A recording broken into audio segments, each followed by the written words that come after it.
I think the hardest part for me was always just like the stuff that he's not around for. So he deployed a few times when I was in school, wasn't there for my 16th birthday. There were sporting events, there were, school events and stuff that he missed. And honestly, like, I think it's a little bit harder where I'm at in my life now.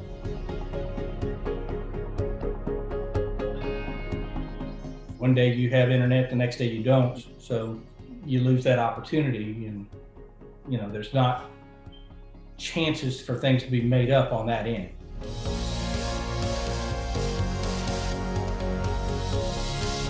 I started at Georgia with Clearwater in mind, always wanting to come down there. So every move I made up in Georgia, I had the eventual goal of ending up at Clearwater.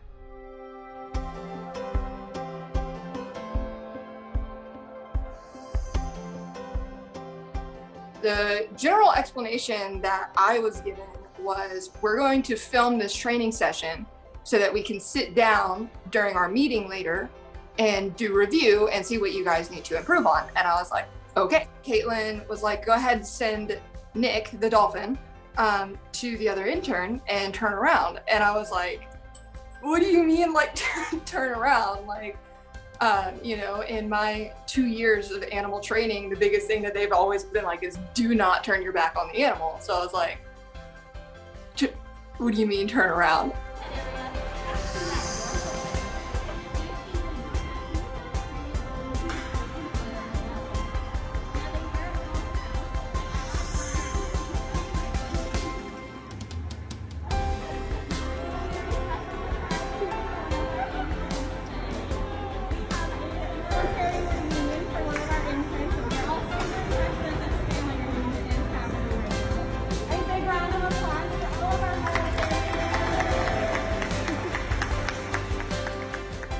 Like, really nothing else mattered at that point. It was just that moment of joy of just seeing him again.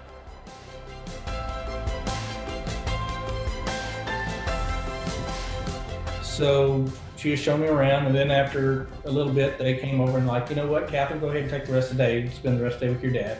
And well, we were like, wait, no, we want to hear her do her speech. We were like, wait, no, we want to hear that, so can she stay and do that part? And they were like, yes. Every time we ask our animals to do something, it's simply just a request. So if they follow that with what we're looking for, then we'll bridge them, which is going to be a point, or maybe some of that really excited body language.